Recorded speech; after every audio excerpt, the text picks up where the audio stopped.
I just tell the truth, and telling the truth is crazy in a world full of lies. If you mix brilliance with bravery, that we can ignite something. Even this conversation alone can ignite the people.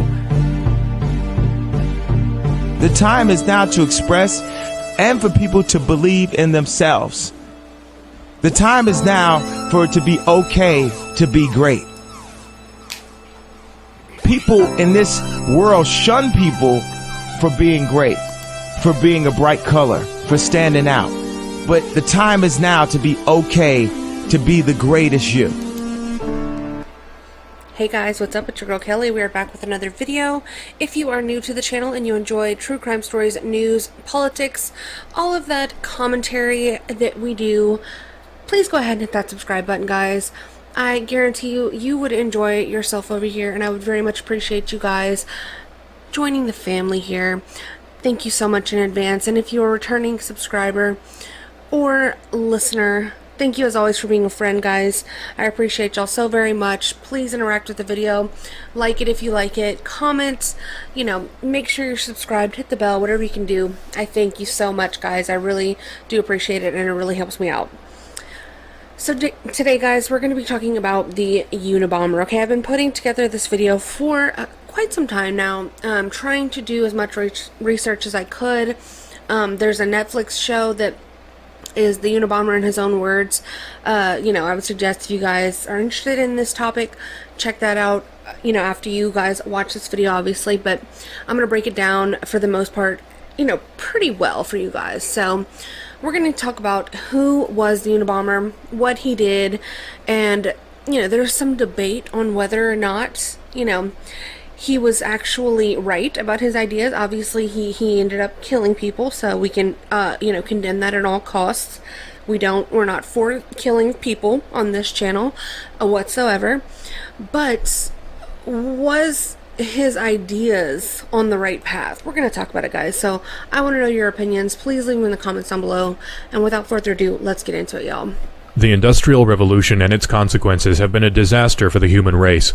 They have greatly increased the life expectancy of those of us who live in advanced countries, but they have destabilized society, have made life unfulfilling, have subjected human beings to indignities, have led to widespread psychological suffering, in the third world to physical suffering as well, and have inflicted severe damage on the natural world. The continued development of technology will worsen the situation. It will certainly subject human beings to greater indignities and inflict greater damage on the natural world. It will probably lead to greater social disruption and psychological suffering, and it may lead to increased physical suffering even in advanced countries. Okay, guys, so that was the first few sentences of the Unabomber's manifesto, which was actually sent out to the media at the very end of his lengthy career as a person of interest for the U.S. government and a professional bomb maker, and would eventually go on to kill several people by doing this. But he ended up writing this manifesto and sending it out, which I personally feel was his downfall. So, but what do you think of the ideas and the actual, you know, thought behind what it is he was saying there? Because I feel that it's absolutely correct. You know, the Industrial Revolution and the technological advances made on society have been a huge, you know, burden and detriment to society as a whole. You know, specifically I'm thinking, you know, things like the internet with the advances of AI, as well as, you know, chips being put into people at this stage. You know, there's facial recognition, social credit scores, things of this nature. All of these things are what I believe that the Unabomber was trying to warn all of us about so many years ago. So Ted Kaczynski was born in Chicago on May 22nd, 1942, to parents Wanda and Theodore Kaczynski. They were Polish Americans who were raised as Roman Catholics but later became atheists. He was also a mathematics prodigy, but he ended up abandoning his academic career pretty early on in life to pursue a more primitive lifestyle. Between 1978 and 1995, so over a span of nearly 20 years, He went on to murder 3 individuals and injure 23 others in a nationwide mail bombing campaign against people he believed to be advancing modern technology. So during his time as a child, he ended up excelling at school and becoming rapidly aware of his abilities and his intelligence. So at a young age, he ended up getting his IQ score tested, and he scored at 167, which is genius level. So he ended up skipping the 6th grade, and he later described this as like a pivotal event because he said that he already didn't really fit in with his peers. He later went on to say that he was bullied by these kids who he went to school with. He skipped the 11th grade, and he ended up graduating at age 15. He was accepted to Harvard and entered the university on a scholarship in 1958 at age 16. So in his second year at Harvard, he ended up actually participating in a study described as a purposefully brutalizing psychological experiment led by Harvard psychologist Henry Murray. So Ted Kaczynski's lawyers later attributed his hostilities towards this mind control techniques to the participation in Murray's study. So this was eventually going to be used as their potential defense had they have taken this case to trial, which they ended up not doing for reasons we will discuss later in the video. But basically this was somewhat of a torturous study, which was described as basically learning about one's greatest insecurities or inferiorities, and then basically each student would then go on to be bullied for the most part by another student for the remainder of the study, which I believe lasted around 3 years. So the remainder of his college life he was basically targeted and bullied by a fellow student for the sake of this experiment, which was later compared to an MK Ultra event or something of that nature. Later on described as something that is unethical and cruel and unusual and would not be something that would be allowed to happen in a college campus today. So the professor who actually conducted this experiment, Henry Murray, had worked with the Office of Strategic Services, which was a U.S. intelligence agency, often referred to as a predecessor to the CIA. Okay, so... and he conducted psychological experiments during World War II. Some sources have suggested that Murray's experiments were part of Project MK Ultra, the CIA's program of research into mind control. So again, very interesting connection there with one of his Harvard professors who conducted this experiment on him and the government, specifically the early formation of the CIA. So in 1962, Ted enrolled at the University of Michigan, where he earned his master's and doctoral degrees in mathematics in 1964 and 67, respectively. So it was later discovered that in 1966 he had visited a school counselor or school psychologist and admitted to having sexual fantasies of being a female. So he was basically entertaining the idea of autogynephilia, which is where a male sexually fantasizes about himself being a woman, which is what we see a lot of in our current age that we are living in. You know, this whole idea of men who are locked up in prisons and then go into women's prisons because they say that they're trans.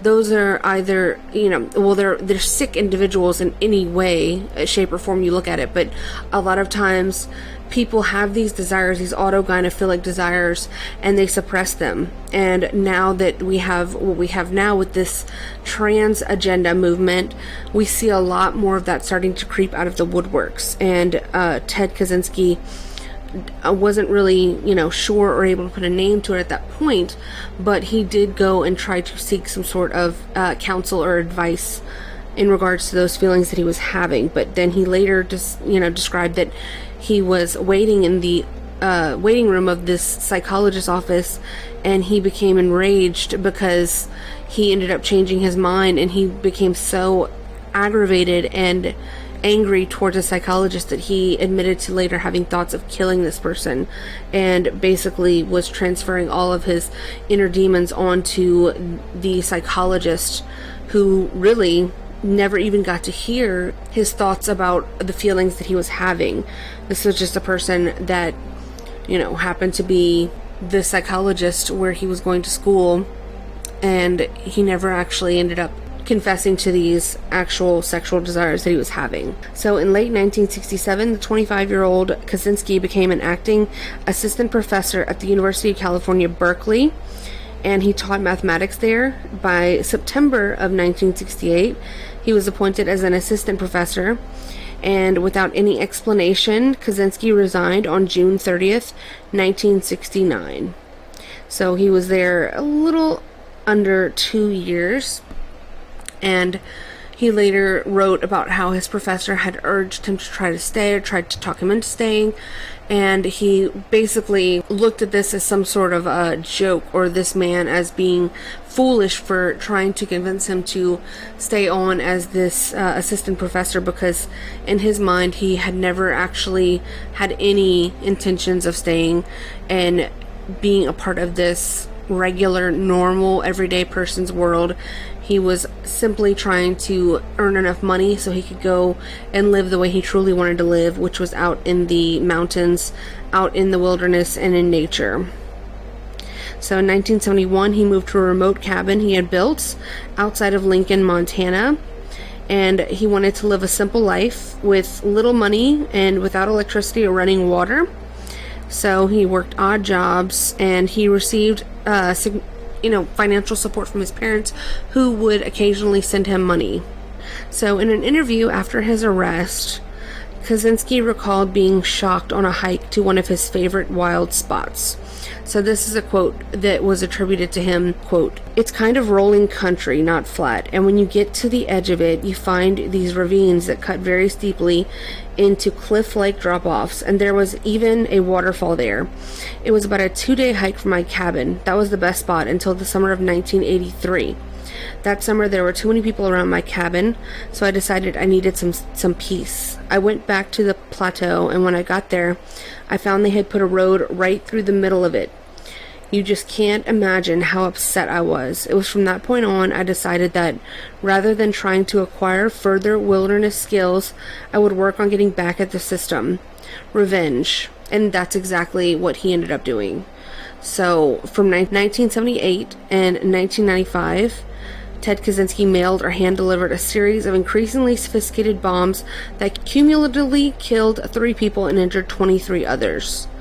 Other instances of him having disdain and acting out on that aggravation with society and people who were seen by Ted as somewhat of a contributing factor to the problems he saw with the world. One of his neighbors at the time ran a sawmill that was near to his cabin, and he described later putting salt into the engine of this sawmill in order to break it down. He was enraged by the noise pollution that was happening because of the sawmill, and then obviously the cutting down of trees he felt was another huge problem. And another thing that happened while he was living in this cabin was there were neighbors who were riding motorcycles throughout the woods, and again causing pollution in his mind, noise pollution. He went out to the country to have peace and quiet, so he was very agitated anytime that was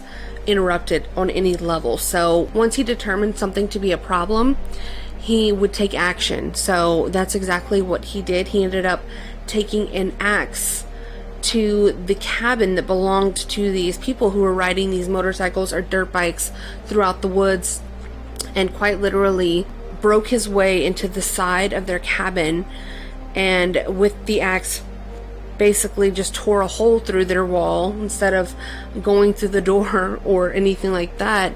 And he ended up taking a poop inside of their bathtub. So he did an Amber Heard. Okay. So he crawled so Amber Heard could walk. Okay. I just want to say that. So Let's get into the timeline of some of the instances and some of these bombs that were sent out, and then we'll get into some of the footage from the Netflix documentary, which hopefully we'll be able to stay on this video. If not, I will put it all on Rumble, and you guys can go and see it there if you'd like. But let's hope that we'll be able to just keep everything in one place. So okay, so May 26, 1978 was the first bombing. It was a package found in the University of Illinois parking lot, and it exploded when opened by a security guard. I don't think anyone was actually hurt during that instance, though. The second bombing, 1979, May. John Harris, a graduate student at Northwestern University, is injured by the bomb. November of 1979, a bomb explodes in the cargo hold of an American Airlines flight, and the airplane had to make an emergency landing at Dulles International. 12 people suffered smoke inhalation. The fourth bomb was June of 1980. United Airlines President Percy Woods is injured by a mail bomb at his home near Chicago.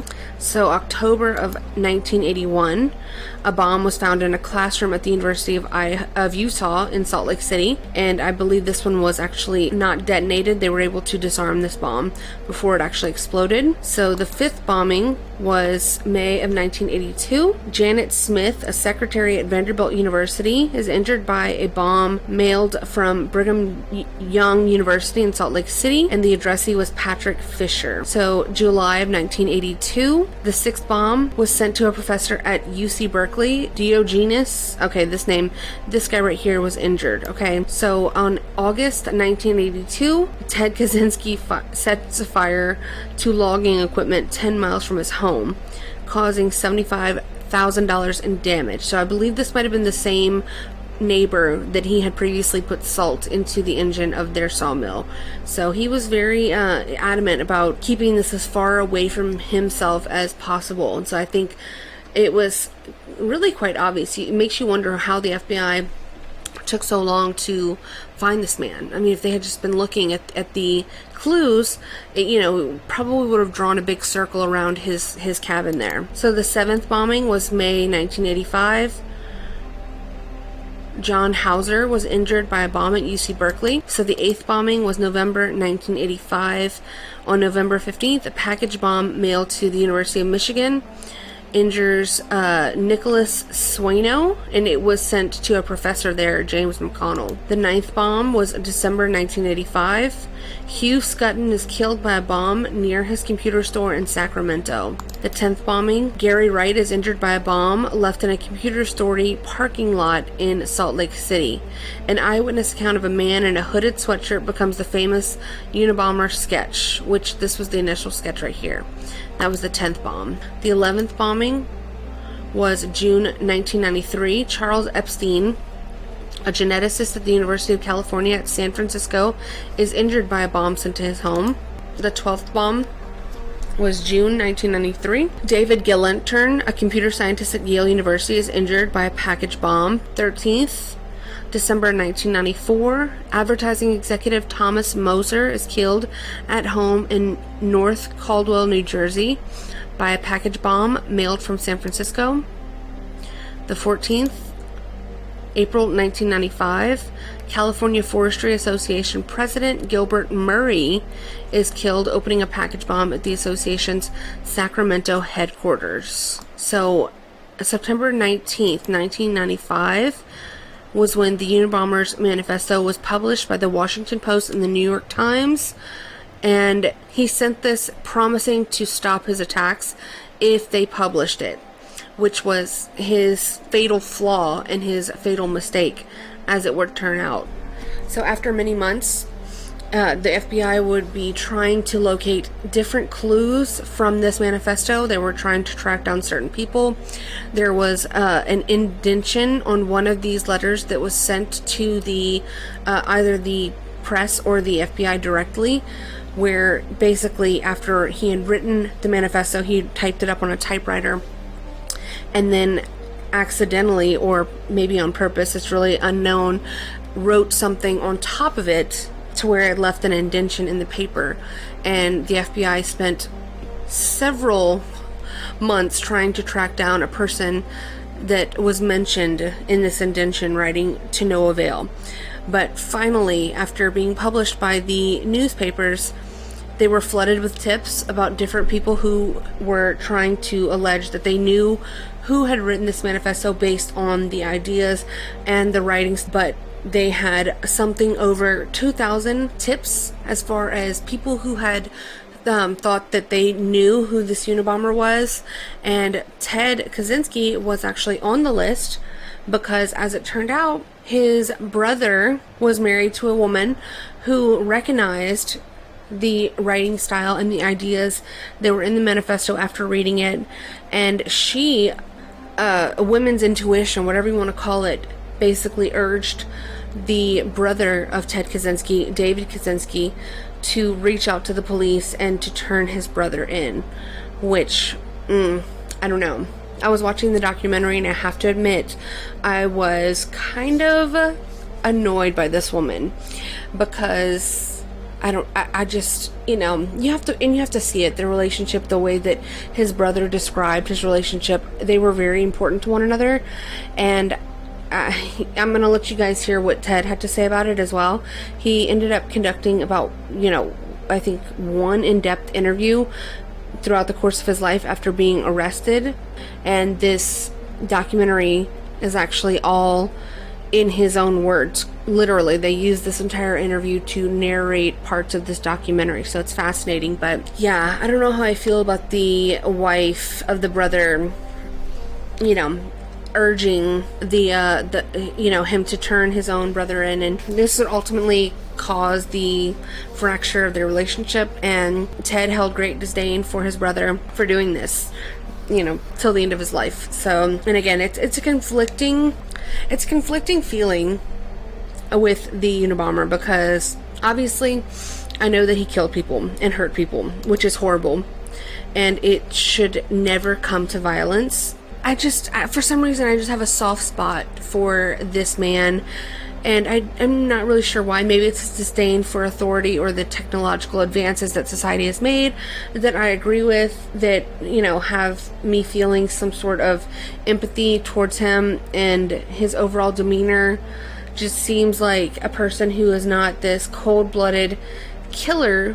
He just seems like somebody who lost his way along his journey to self-discovery and to try to blow the whistle on everything that he saw happening, which many people argue now he was absolutely completely right on.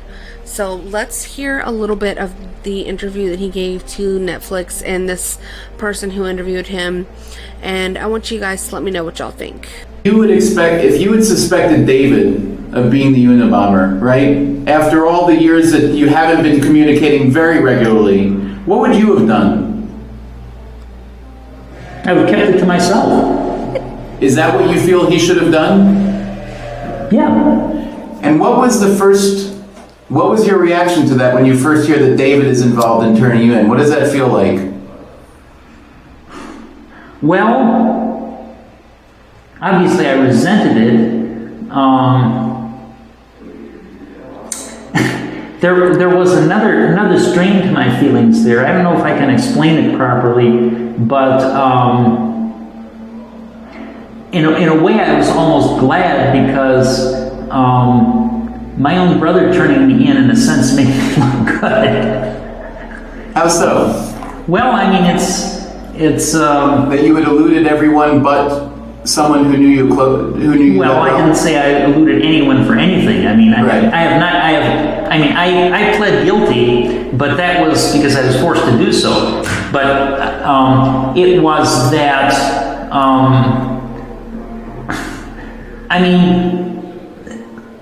if someone, if A screws B, then it tends to make B look good, even if otherwise he might not look so good. I don't know.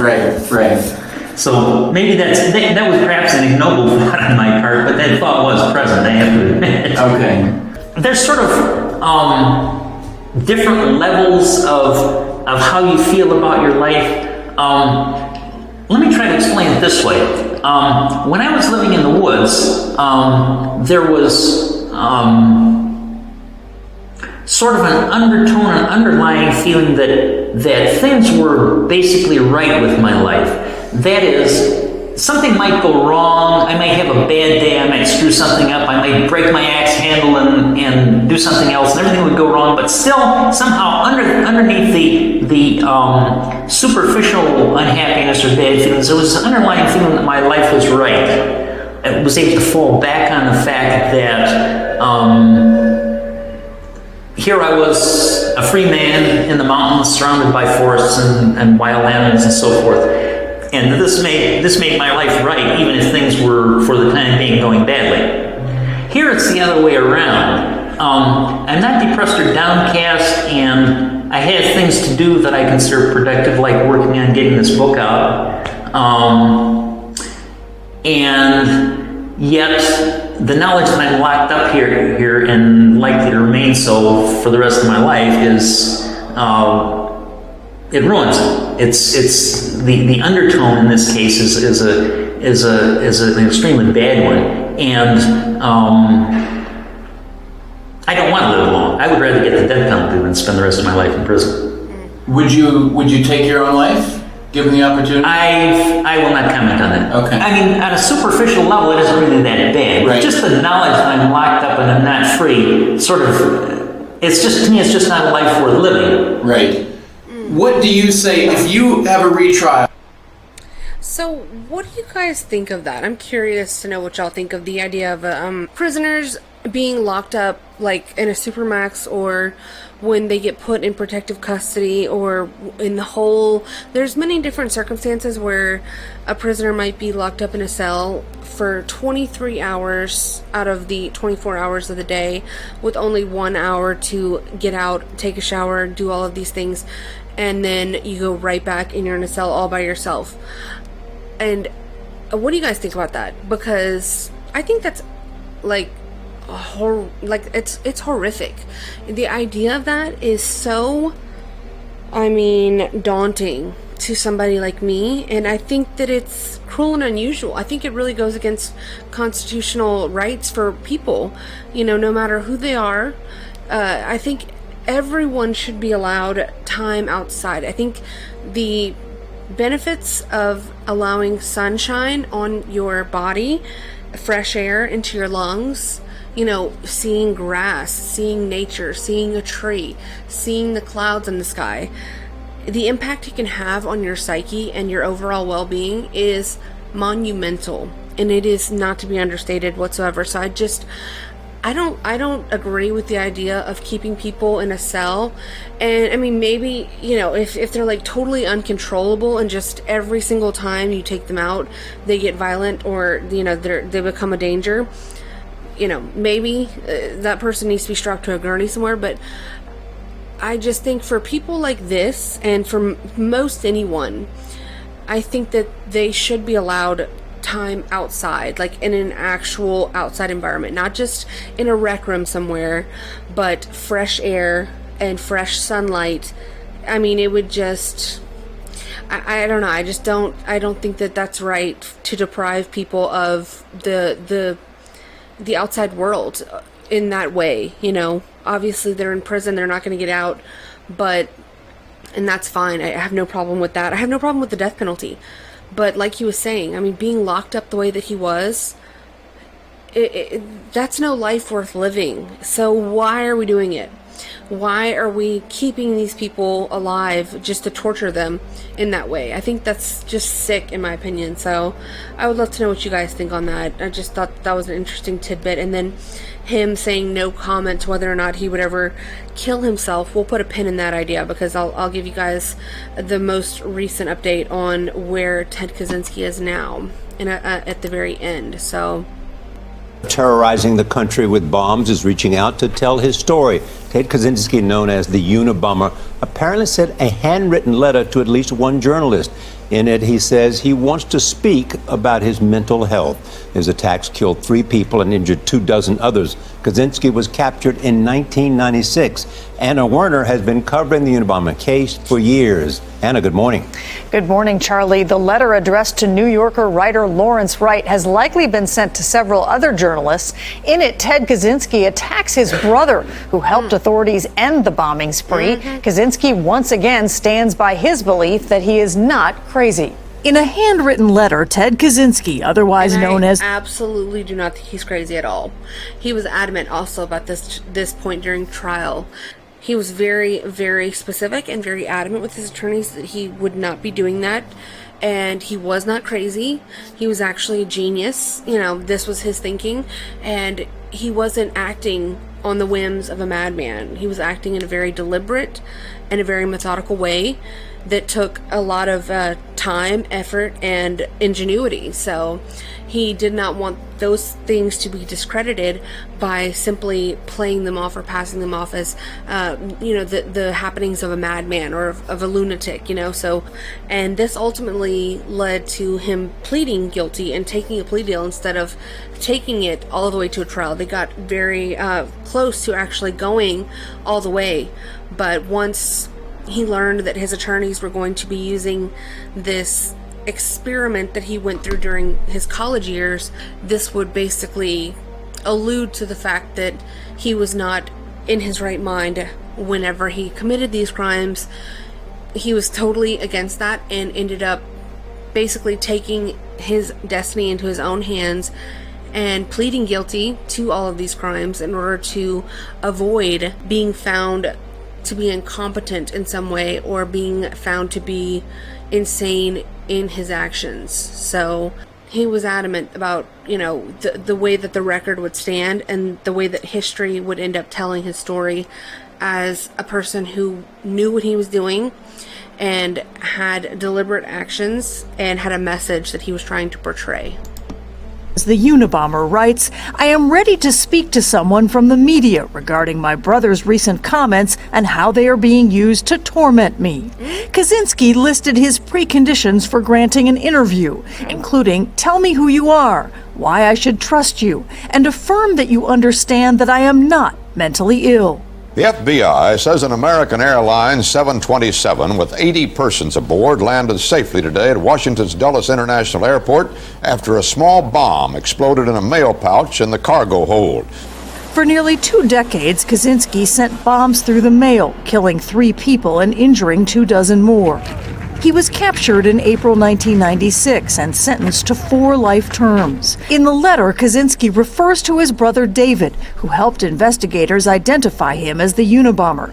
David has penned a new book detailing his brother's struggle with mental illness. In 2005, he spoke to CBS News Sunday Morning about why he tipped off law enforcement.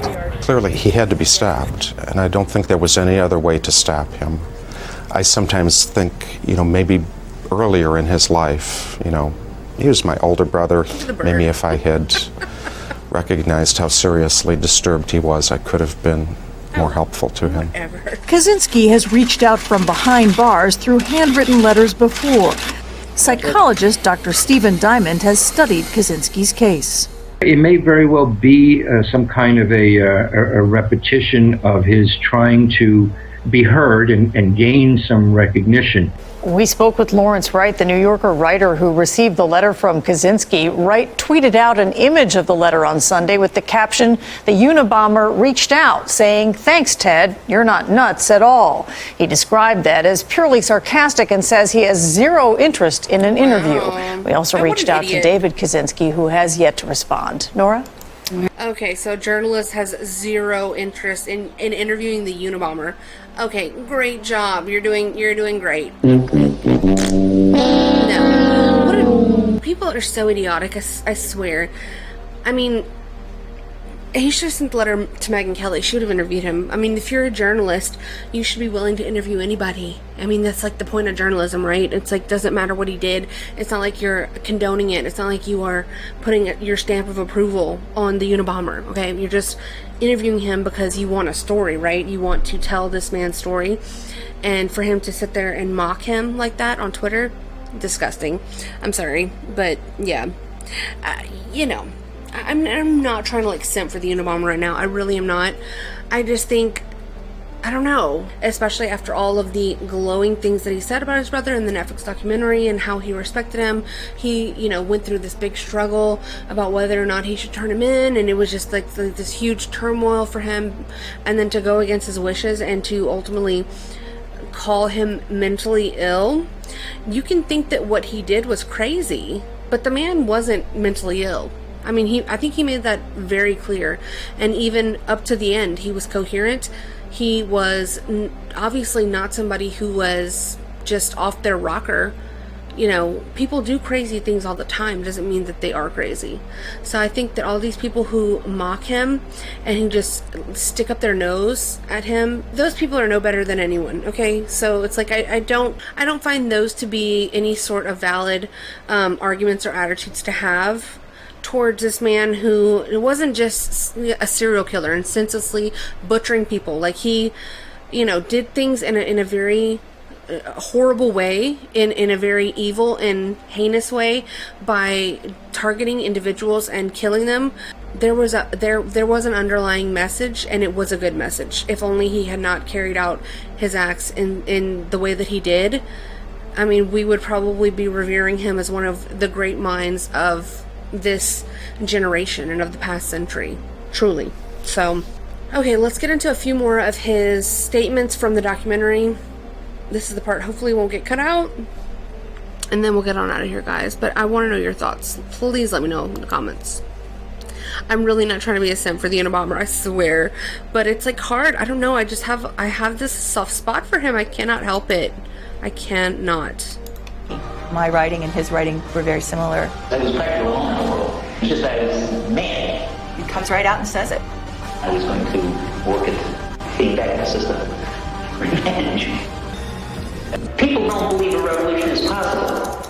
And one of the most important things you do is convince people that it is possible. If you work for the collapse of industrial civilization, you don't really have to convince the majority of the population that you're right. What you have to do is get a large and very strongly committed minority.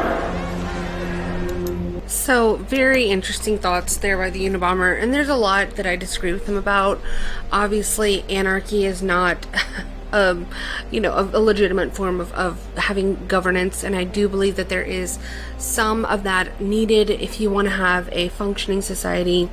So I think a lot of it had to do with the Industrial Revolution and just modernizing society and developing all of this technology that would go on to then basically numb people down and break them away from their actual the natural order of things. There is some argument to be said that it was also a lot better, not only just for the earth, which I'm definitely not a climate activist by any means. I loathe those people, and I do believe that humanity and humans should be put ahead of any sort of concern for what is best for the earth. I think that this earth was created by God for humans to be, taken full advantage of by us, but we are going about it in the wrong way. So I think we need to go back to using earth as, an asset and a way of living, being connected to the earth through God. There's a better way out there, and I don't know what it is. Ted Kaczynski had some great ideas. Again, his execution was very condemnable and just very wrong on all levels. It's never okay to target innocent people if you disagree with their ideology or you think that they're contributing to what you might consider to be the downfall of society or a net negative on society as a whole. That's not up for any one person to determine, but I think that he was on the right track when it came to inspiring ideas and inspiring a better and a different way of life for humanity. Hey guys, it's Editing Kelly here, and I was just about finished editing this video and was getting ready to upload, and I realized I forgot to give you guys the update on what happened with Ted Kaczynski, the Unabomber, and how he met his final fate? Well, as it turns out, just a few months ago, he was found dead in his prison cell under, Jeffrey Epstein style circumstances. So let me update you guys with this real quick, and then we will skedaddle. Investigation is underway into the weekend death of Unabomber Ted Kaczynski. He was found unresponsive in his cell on Saturday at a federal prison hospital, and he later died. The Associated Press, citing 4 people familiar with the case, reported that Kaczynski died by suicide. The Harvard-educated mathematician confessed to a 17-year package bombing spree. It killed 3 people and injured 23 others. He was eventually found in 1996 living in a shack in Montana after one of the longest and most expensive manhunts in U.S. history. Ted Kaczynski was 81 years old. What a legend. Kidding. Sort of. Anyways, so, yeah. Do you guys think this was legit? Do you think he actually did kill himself? Do you think it was another Jeffrey Epstein situation? When I read that, I was extremely disturbed upon hearing it. I thought for sure it was a Jeffrey Epstein style situation.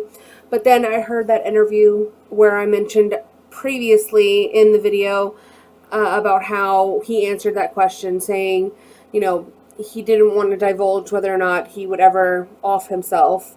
But my question is that, like, if you were going to do that, why would you not have done it a long time ago? You know what I'm saying? It just, why now? Why at age 81? Maybe he was in a lot of pain.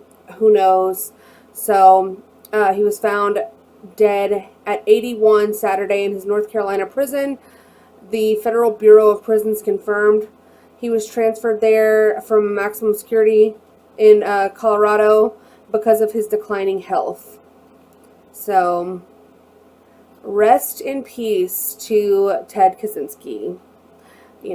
I don't agree with anything that he did. All of the people that he hurt, killed, and caused great trauma, bodily harm to, I think is egregious. And I think that, he definitely deserved to be in prison for those crimes. That's my thoughts on it, guys. But I want to know what y'all's thoughts are.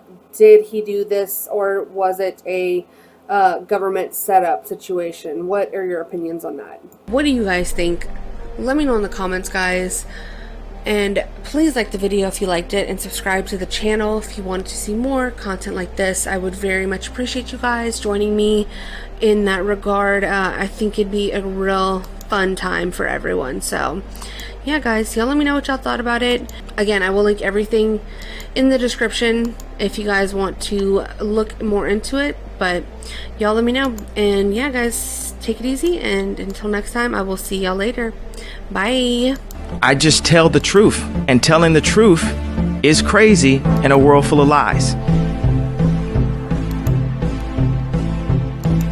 If you mix brilliance with bravery, that we can ignite something. Even this conversation alone can ignite the people. The time is now to express and for people to believe in themselves.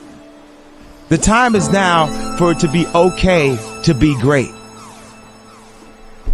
People in this world shun people for being great, for being a bright color, for standing out. But the time is now to be okay to be the greatest you.